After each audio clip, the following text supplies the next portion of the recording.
Rev up your engines.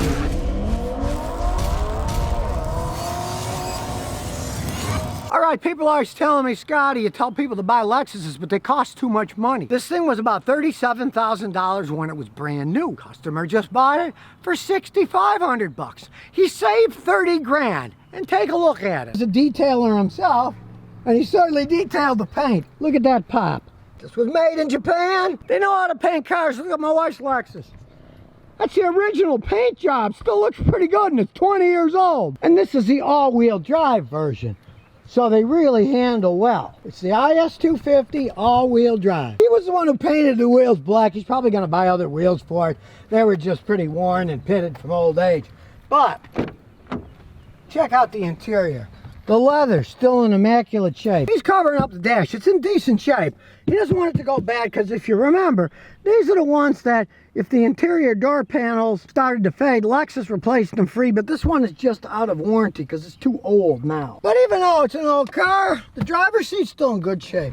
The back seats are in excellent shape. It's got the Lexus V6 engine, 2.5 liter. It's got plenty enough power for this little car, but it gets good gas mileage for a vehicle this big and this fast. He's averaging about 23 miles a gallon, which is good for a car you're driving that's this fast. And since it's an 06, check it out. None of this crap with timing belts. So none of this worrying about a rubber timing belt breaking. It's got a timing chain in it. Extremely solid engine. The IS stands for Intelligent Sports. That's what they designed these things for. They're kind of in between a sports car and an executive sedan. Now if somebody picked me up with one of these things, hey, it's certainly executive enough for me. Comfy leather seats, lots of room in the back. It's not cramped. It's got slotted discs in the back and in the front. The funny thing is these cars were originally made as a cheaper car than the ES, like my wife has. But there's really nothing cheap about these cars. That was just their idea that, oh, they wanted to make something that cost a little bit less, maybe a little bit sporty and stuff, but they so overbuild these things that I would not call it economic in any sense of the word. It is not an economy car, it's a luxury car. And even though it's got some mileage on it, as we can see, it's got 162,380 miles. Starts right up.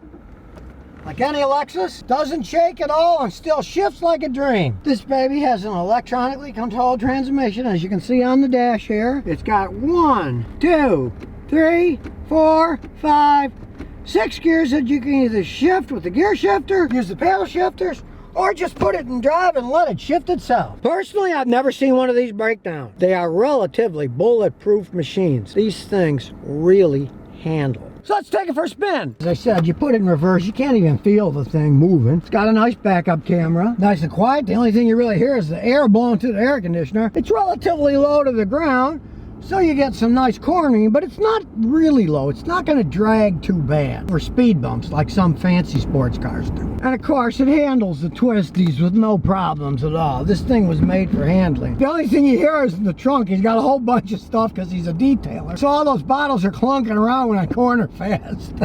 That's not the car. That's just because there's junk in the trunk. So here we go on our usual test. We're at a stop.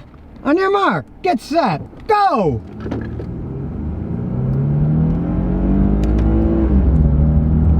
Takes off pretty good.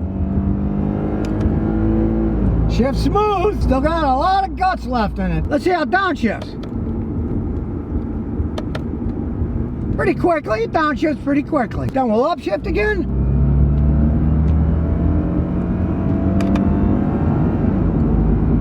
Tiny bit of lag, but hey, it's not a race car. Now we'll turn it back to a luxury car, put it in normal drive, and the transmission will shift itself. There it goes. It automatically kicks down, you let go, it shifts back down. Very smooth transition, and of course, it handles like a dream. These things are made to have a lot of fun, yet to be extremely reliable. Like I say, this has got 162,000 miles on it. Everything still works perfectly fine. Now we'll go back the other way with it in drive and me not shifting.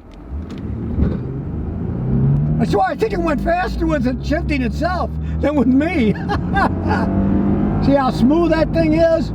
All that mileage still shifts smooth, has plenty of power. The main complaint I've had from customers with these cars is if you're too big, they are somewhat small in headroom. I'm not that tall, and I'm not that far from the roof. I had a customer with 6'6". He was going to buy one, but he didn't because he said, his head kept whacking the roof. It wasn't tall enough for him. And since it's a Lexus with dual exhaust, it does make a little sound when you step on it. Because it's a sporty version. It's certainly not quiet like my wife's ES300, but it wasn't meant to be. It's meant to be a little more aggressive, to be a little bit more sporty. But just like my wife's ES300, this IS250 really grips the road. You feel secure. And with the all-wheel drive, if you live where it snows a lot, go skiing, stuff like that, you'll love this thing in the snow. Or heavy rains, for that matter. The roads get slippery, and this all-wheel drive system grips the road. You go to Lexus.com with a VIN number, and you can find all kinds of information. There was some troubling information here that said at 145,000 miles that it was low more than 4 quarts of oil. Got lucky on that one, because he watched my videos. He changed the PCV valve. He's driven to 2,000 miles. It hasn't burned a quart of oil. So the whole thing was just a sticking PCV valve. Even Lexus, you got 140-something thousand miles. Believe me, change the PCV valve, or if you're a cheapskate, they clog up. Get some electric spray cleaner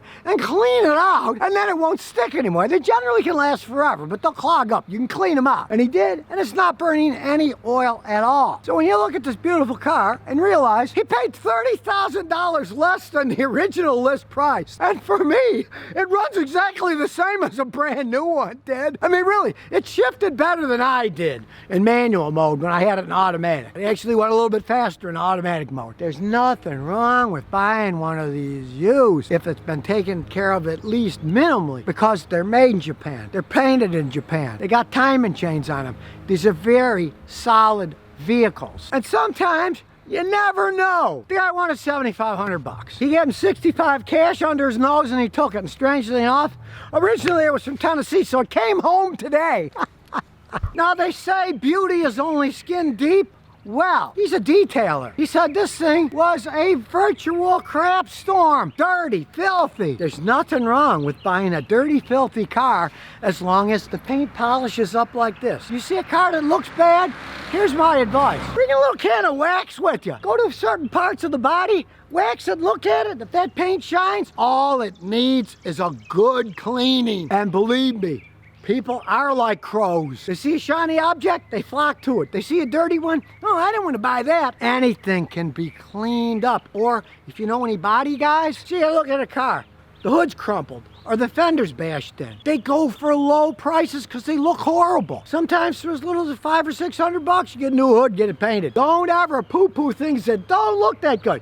The only thing you care about is the mechanical. And any human being could get in this thing, drive it around and say, man, this thing still runs and ships good. The AC's cold. Check that out. Let a mechanic look at it just to make sure. If you can find a deal like this, saving 30 grand on a car that, who knows? I've seen these things with 500,000 miles on them. Not a bad deal for $6,500. And a little bit on the light side, since he's a detailer, he took out the cabin air filter, and what did he find? A snake skin. Not the snake and bones, just the skin. I mean, it went in there and shed, but so far, he hasn't seen any snakes peeking out of the vents, so I guess the snake has moved on. But the car itself, it moves on down the road like no tomorrow. They are excellent cars, and since all these people, we want an SUV, we want a van. If you're looking for a nice car like this, maybe you can get a good price like he did. That still fits 4 people comfortably. Not like sitting in the back of a Mustang. Sitting into a real car that's got real room in it, but has a lot of fun driving it. And of course, the reliability of Lexus. As long as you have a mechanic check it out first and he says it's good, hey, go ahead and buy it.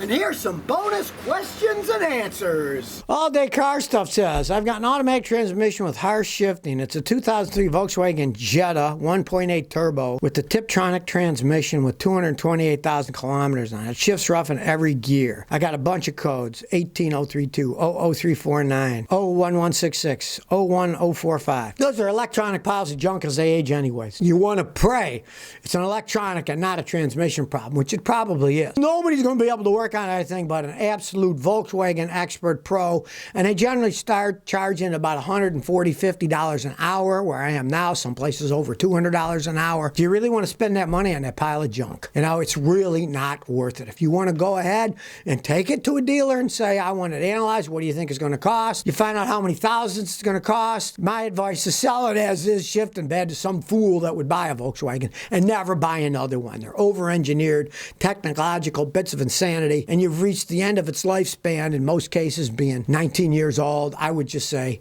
goodbye. But if you're curious, see what a Volkswagen guy says, and he's going to tell you it's going to be a whole bunch of money. So if you never want to miss another one of my new car repair videos, remember to ring that bell.